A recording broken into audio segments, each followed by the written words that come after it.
저는 다니엘서 7장 1절에서 14절의 말씀을 가지고 미래를 보는 눈이라는 제목을 통하여 하나님의 말씀을 증거하고자 합니다. 현대 사회는 급속하게 변하고 있습니다. 이전의 사회가 발전한 속도보다 더 빠르게 변하고 있습니다. 컴퓨터가 없던 시절에는 계산을 주산이나 부기나 타자를 통해서 회계 업무를 하거나 문서를 작성했던 시절도 있었습니다. 우리 어린이들도 주산을 배울 텐데 옛날에 컴퓨터가 없었을 시절에는 이 주산으로 셈을 다 했습니다. 그래서 회계를 하거나 또 부기를 하거나 그리고 타자를 했습니다. 그래서 주산, 부기, 타자는 이렇게 한 세트로 해서 배우게 되어 있습니다. 그런데 이제는 이 모든 것이 컴퓨터 하나로 해결되는 시대가 되었습니다. 아무리 어려운 문제도 컴퓨터가 알아서 해줍니다. 그런데 그보다 한 단계 업그레이드된 챗 GPT라고 하는 것이 나와서 사용자가 원하는 것은 무엇인지도 대답해주고 보고서, 문서를 알아서 만들어주고 그리고 영상도 사용자가 원하는 대로 편집을 해준다고 합니다.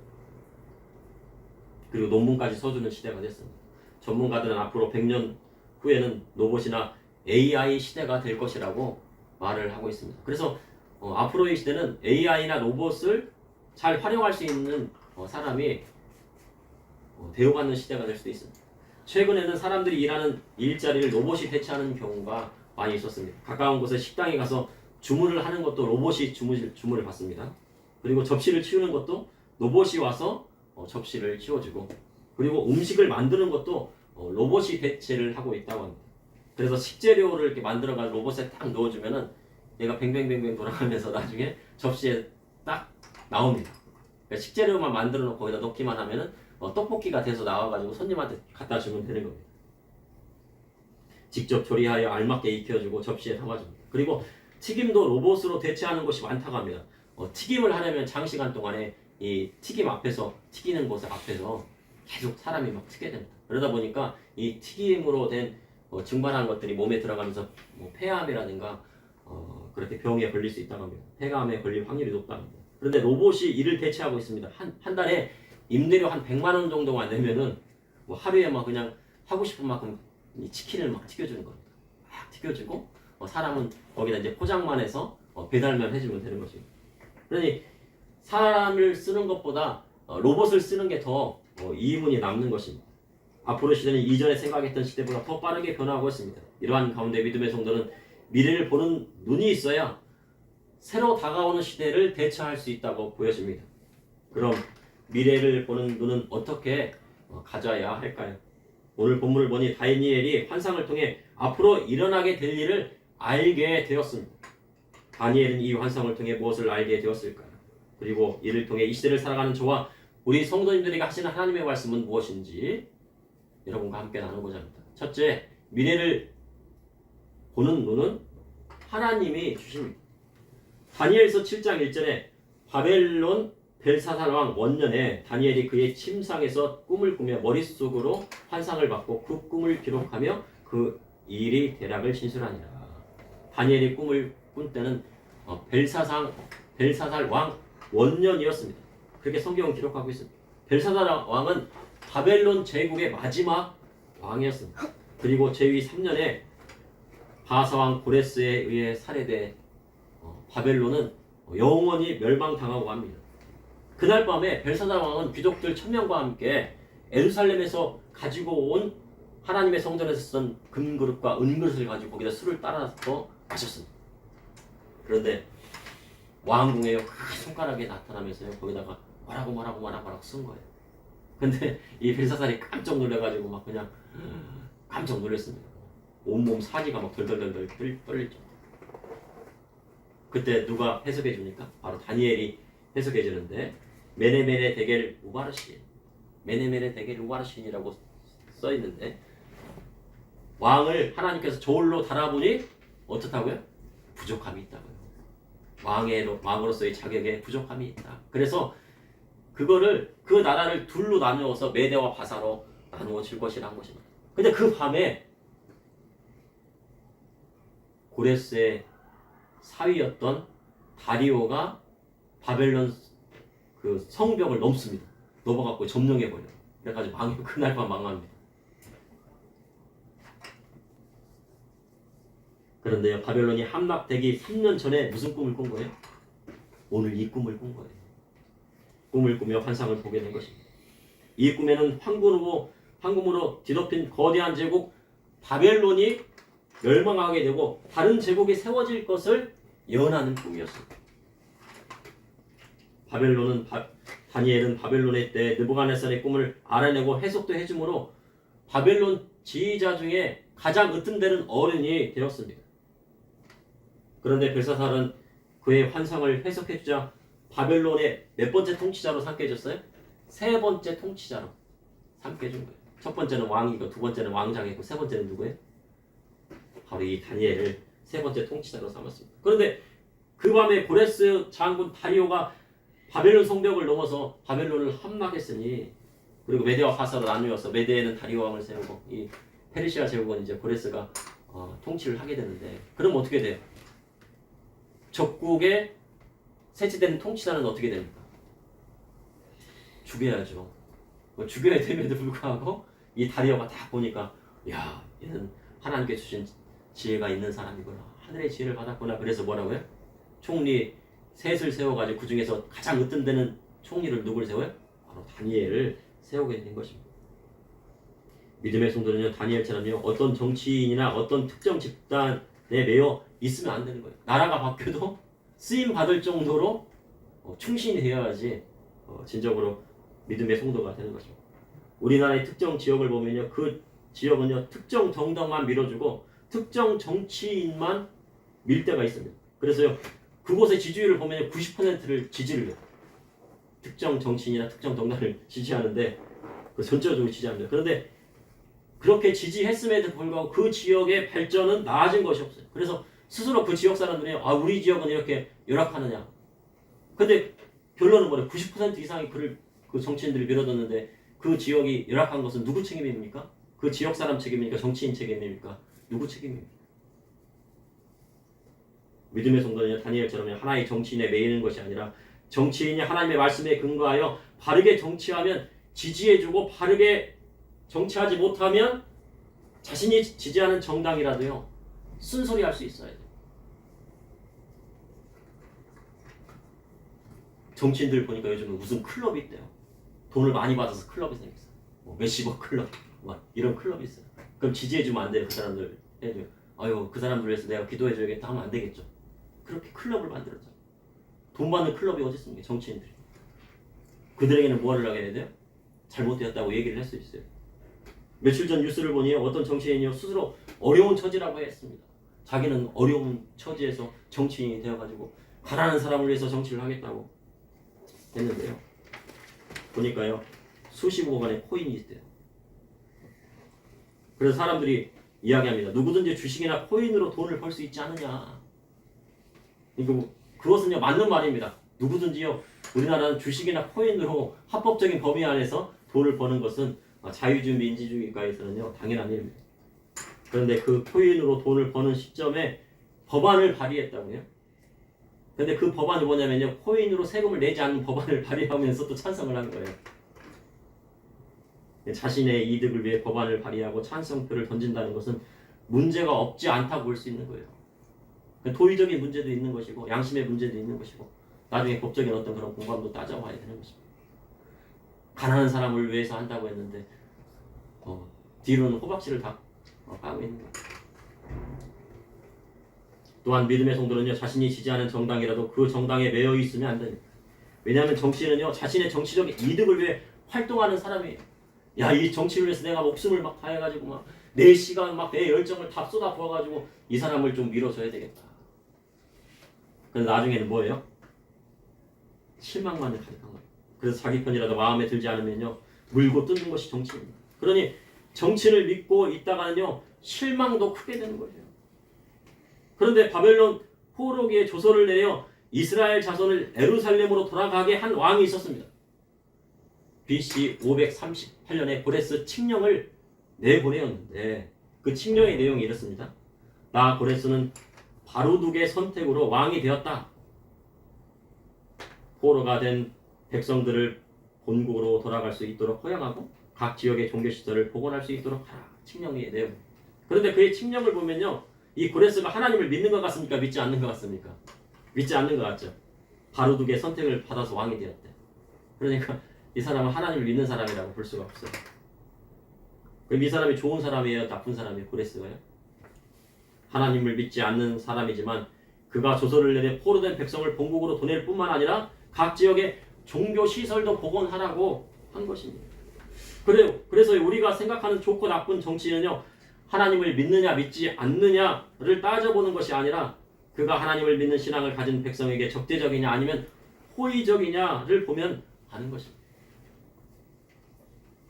고레스는 하나님을 믿지 않지만 그는 하나님을 믿는 백성을 고향으로 돌려보내고 성전을 재건할 수 있도록 칙령을 내린 것입니다.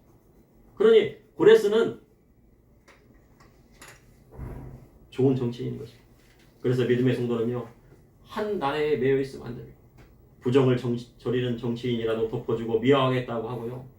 부정을 저질렀지만 내가 좋아하는 정치인이니까 내가 기도해 주겠다고 하면요, 그거는 하나님의 말씀이 이 땅에 실현될 수 없는 것입니다.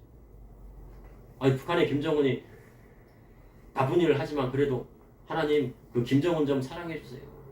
예뻐해 주세요. 그럼 되겠어요? 안 되죠. 하나님 그 정권을 심판해서 그 불쌍한 북한에 있는 정권에 있는 많은 사람들을 구원해 주시고 그 땅에 교회가 세워질 수 있도록 인도해 달라고 그렇게 기도해야죠. 다니엘의 환상을 보았는데 큰 짐승 넷이 바다에서 나왔습니다. 첫째 짐승은 사자인데 그 사자의 등에 독수리 날개가 달렸어요. 둘째는 곰과 같은데 이 사이에 새 갈빗대가 물려 있습니다. 그리고 세 번째는 표범인데 날개가 4개 달리고 머리가 4입니다. 그리고 넷째 짐승은 무섭고 놀랍고 매우 강하다고 했어요. 자, 어린이 여러분, 첫 번째 짐승은 뭐라고요? 사자예요. 사자인데 등에 독수리 날개가 달렸고, 둘째는 곰인데 곰에는 갈빗대 알아요? 갈빗대. 돼지갈비, 뭐 소갈비 이런 거 있죠. 갈빗뼈 있죠. 갈빗뼈 3개를 물고 있어요. 그리고 세 번째 짐승은 표범인데 새 날개를 달았어요. 4개. 날개가 4개예요. 그리고 머리가 4개. 표범이 빨라요, 안 빨라요? 빠른데 날개 달리면 얼마나 빨라요? 덜 빨라요. 아주 빠르겠죠. 그리고요, 네 번째 짐승은요, 아주 사납고 무섭고 막 그렇습니다. 그리고 새로 된 이빨이 있어서 무엇인지 부셔뜨립니다.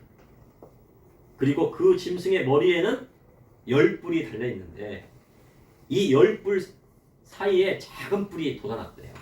그래서 새 뿔이 빠지고, 그리고 이 작은 뿔에서 사람의 눈과 입이 달려갖고 막 말을 하는 거예요. 그런 환상을 본 거예요. 그런데요, 이 다니엘의 환상은요, 느부갓네살이 밤에 꿈을 꾼 큰 신상의 꿈과 일치합니다. 우상의 머리는 뭐로 되어 있어요?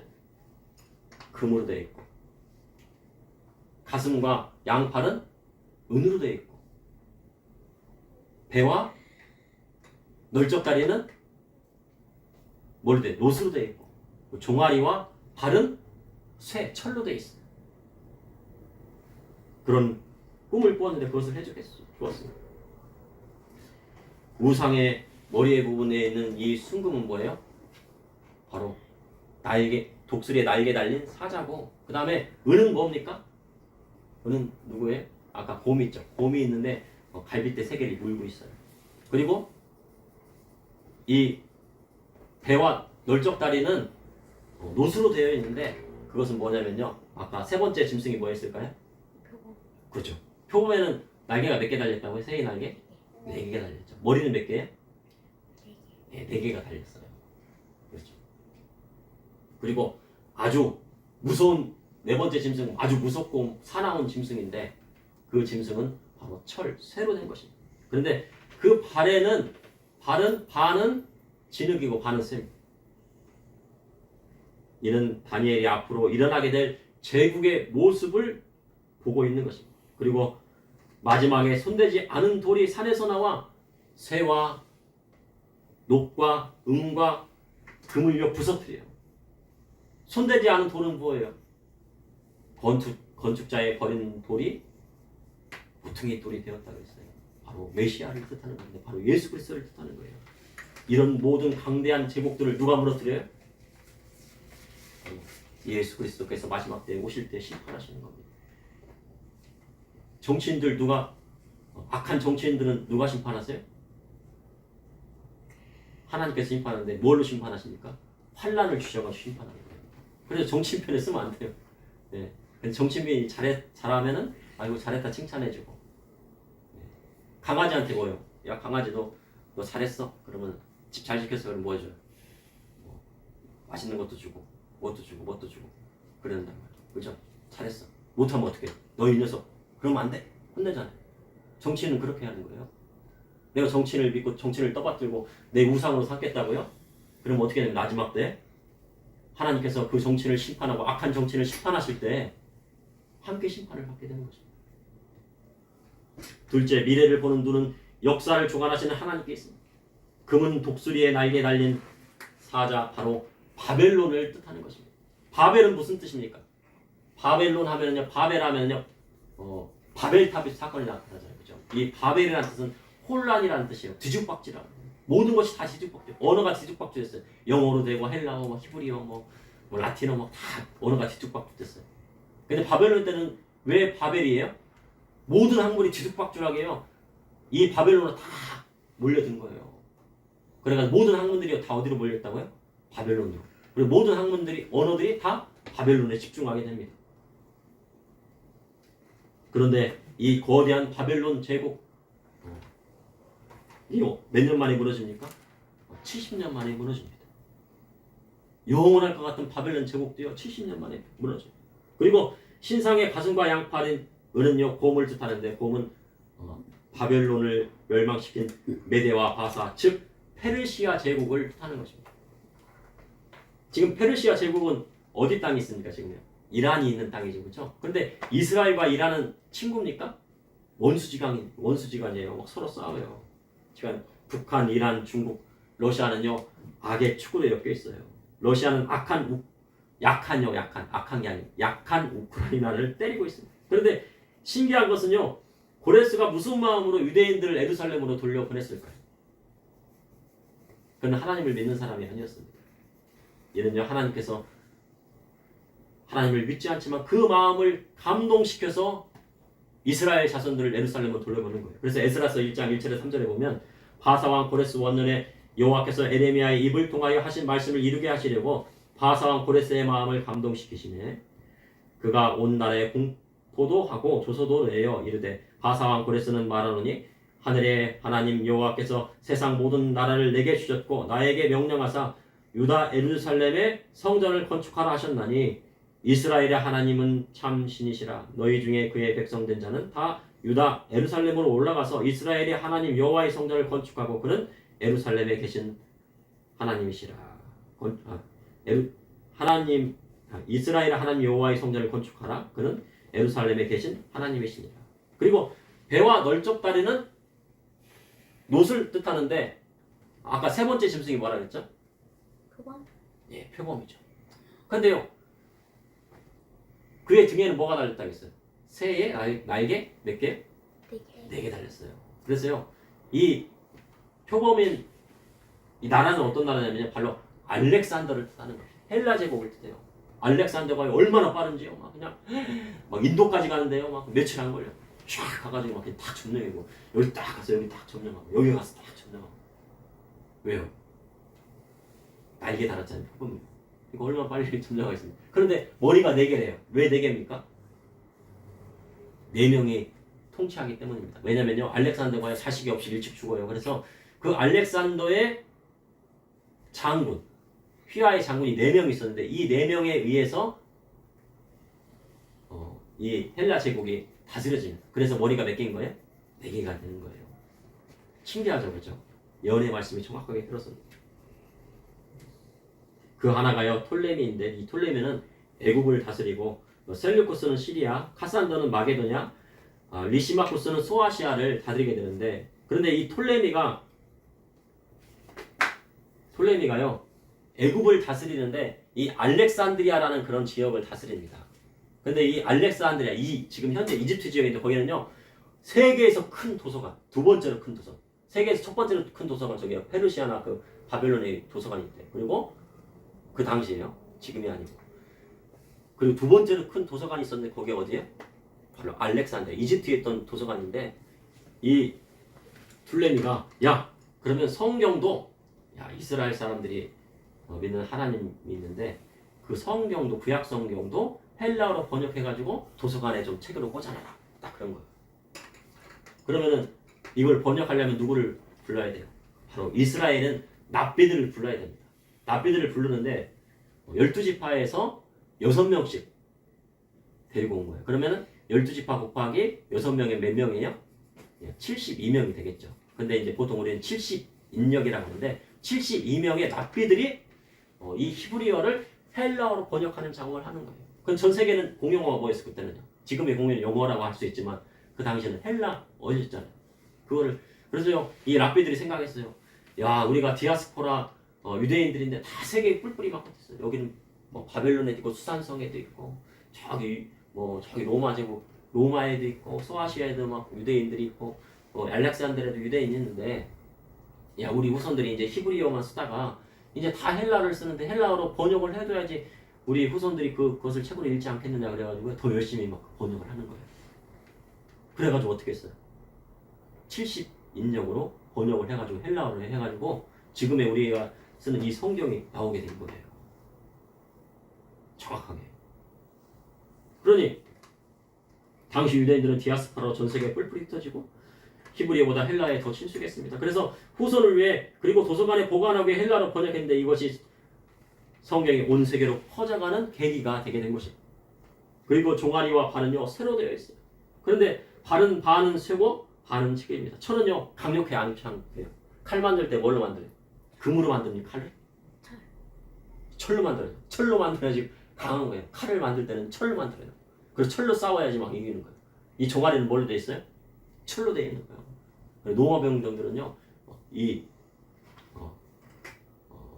글라디우스 그 양날의 칼이 있어요. 아주 이만한 칼인데요. 그걸 가지고 막 싸워서 철로 된 칼. 그래가지고 전 세계를 지배했습니다. 누구도 이길 수 없어요. 그런데 쇠의 단계는 바로 로마 제국을 뜻합니다. 그런데 로마 제국을 무서운 짐승에 비유하고 있어요. 그래서 이는 로마 카톨릭과 연관해 할 수 있다고 하는 학자들의 주장도 있습니다. 그리고 이 로마 제국 이후에 뭐가 나와요? 그 짐승의 머리에 뿔이 몇 개 있었어요? 10뿔이 있었죠. 그러니까 10개의 나라가 생긴다는 거예요. 이는 현재 유럽 EU와 연관을 시키는 사람도 있어요. 그런데 로마 제국의 종아리라면 발은 쇠와 진흙으로 되어 있어요. 그리고 네 번째 무섭고 놀랍고 매우 강한 짐승이 나타날 것을 예언하는데 그 짐승의 머리에는 10뿔이 기록되어 있고 그리고 얘는 앞으로 될 일입니다. 그러니까 10뿔이 될 나라들이 나오겠죠. 세계를 지배하는 아주 강력한 나라. 지금 세계의 경찰력 하는 나라는 어디입니까? 현재 미국이 하고 있죠. 그렇죠? 미국이 하고 있는데 중국이요. 야 내가 하고 싶어. 그러니까 힘이 강한 나라는 하나에 대해 두 개에 대해 두 개면 막 싸우잖아요. 그죠? 그런데 힘이 강한 나라가 딱 하나 있으면 어떻게 해요? 그 나라가 전 세계를 막 다스리는 건 아니고 뭐 경찰 역할을 할 거예요. 그죠? 근데 두 개가 나오면 어떻게 해요? 누가 이기느냐 막 싸우는 거예요. 지금 누구하고 싸우고 있는 거예요? 미국과 중국이 싸우고 있어요. 패권 다툼하고 있죠. 그런데 앞으로 10개의 나라가 나타나요. 그런 나라가 10개의 나라가 나타나는 거예요. 근데 그 중에서 강력한 한 뿔이 나와서 세 뿔은 뽑히게 될 것을 마지막 때 예언을 하고 있습니다. 그래서 믿음의 성도는 미래를 바라보는 눈을 가지려면 역사를 주관하시는 하나님을 바라봐야 되는 것입니다. 셋째, 미래를 바라보는 성도의 눈은 다시 오실 예수 그리스도를 바라보는 것입니다. 다니엘서 7장 9절에 보니 다 같이 합독하시겠습니다. 다니엘서 7장 9절입니다. 9절부터 10절까지 합독하시겠습니다.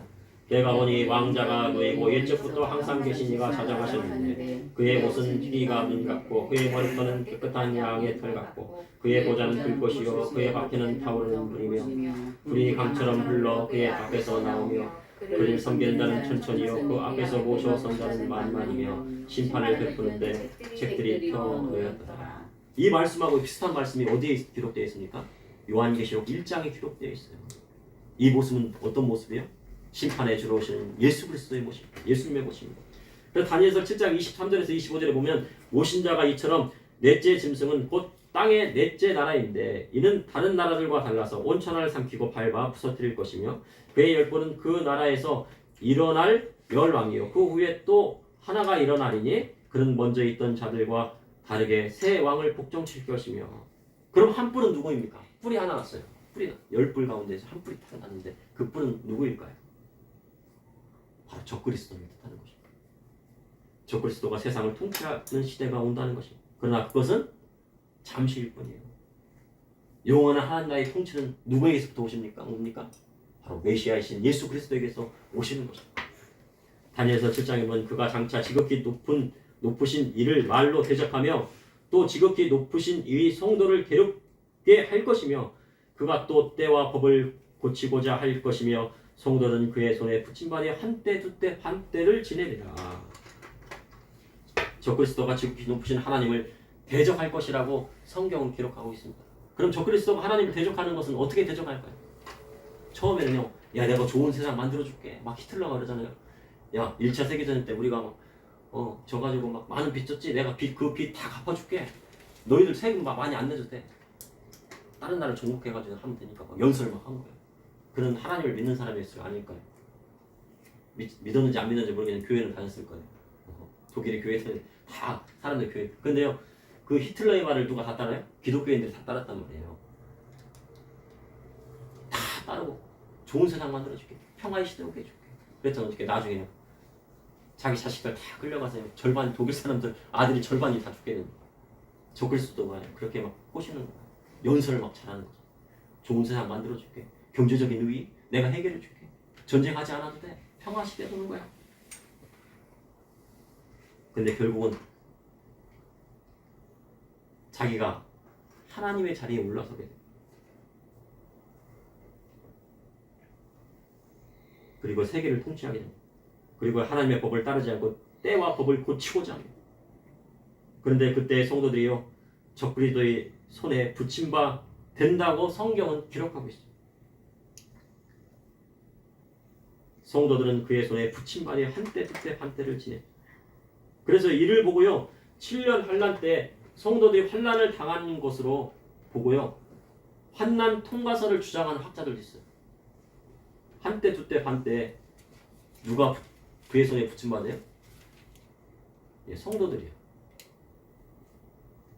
그 기간은 한때 두때와 반때.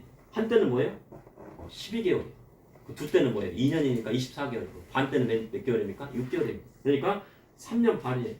요한계시록에 7년 대환란이 있습니다. 전 3년 반과 후 3년 반이 있는데 3년 반은 42달러 1260일에 해당이 됩니다. 그런데 전 3년 반은 그래도 견딜만 한데 후 3년 반은 순교하지 않으면 자신의 신앙을 지킬 수 없는 때가 오는 거예요. 마태복음 24장 22절에 그날을 감하지 아니하면 모든 육체가 구원을 얻지 못할 것이나 그러나 택하신 자들을 위하여 그날들을 감하시리라. 하나님께서 어떤 방법으로 감하실지는 그것은 하나님의 뜻인 것입니다.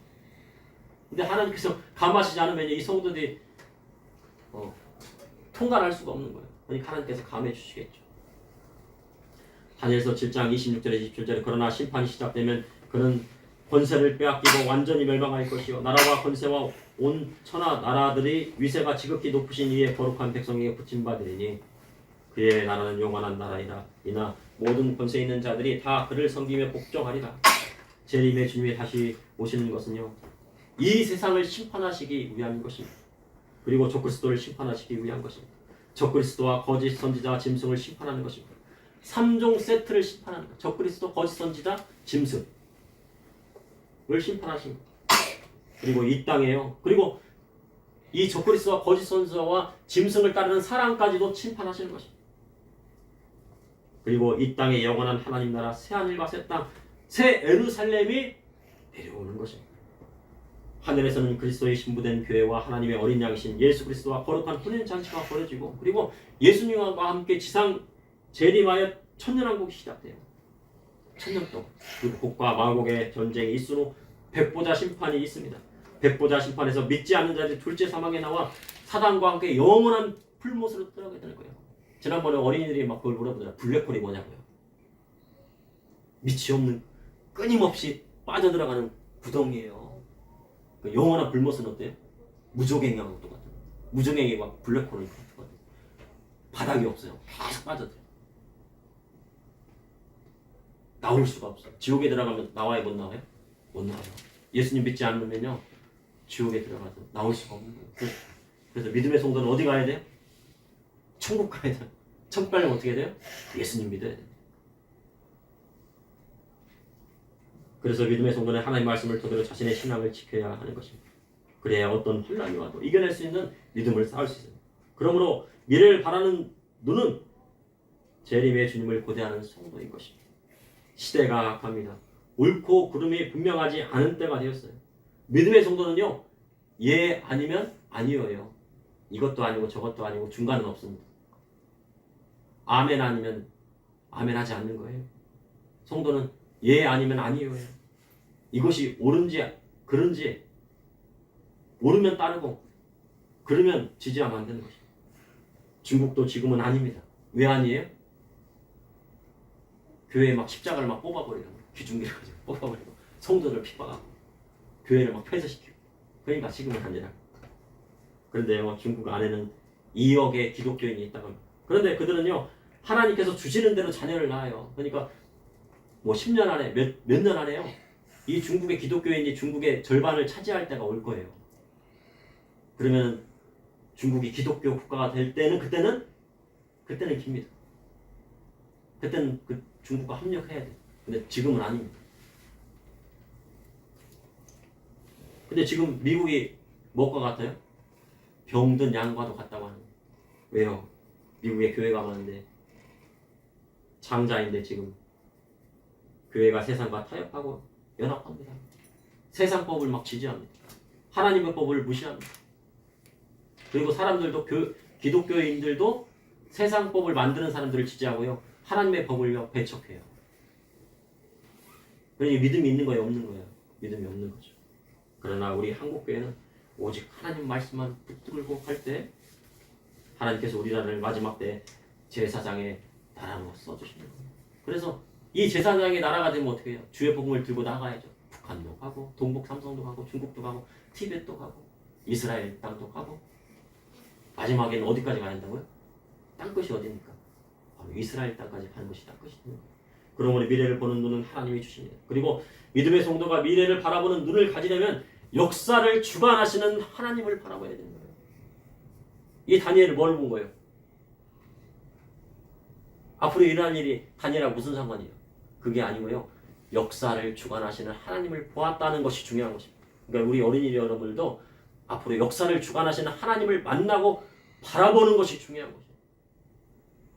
그것을 바라보는 순간이요, 여러분들이 이 시대를 이끌어가는, 다음 세대를 이끌어가는 하나님의 일꾼들이 될 수 있는 거예요.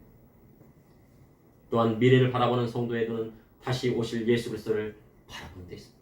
다시 오실 예수님을 바라보는 어디 갑니까? 영생을 얻게 돼요. 영원한 천국에 들어가고 천국 혼인잔치에 들어가고 새 예루살렘, 새 하늘과 새 땅에 들어가게 되는 거죠. 그것이 바로 천국입니다. 잠시 기도하시겠습니다. 사랑해 주님, 오늘도 감사합니다. 하나님의 은혜로 다니엘서를 통하여서 이 시대를 분별하게 하여 주시고 우리의 나갈 바를 알게 하여 주니 감사합니다. 주님, 믿음의 성도는 예 아니면 아니오를 택해야 됩니다.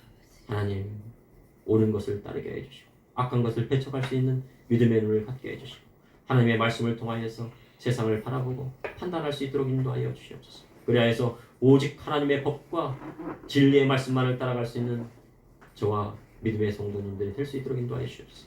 예수님을 기원합니다.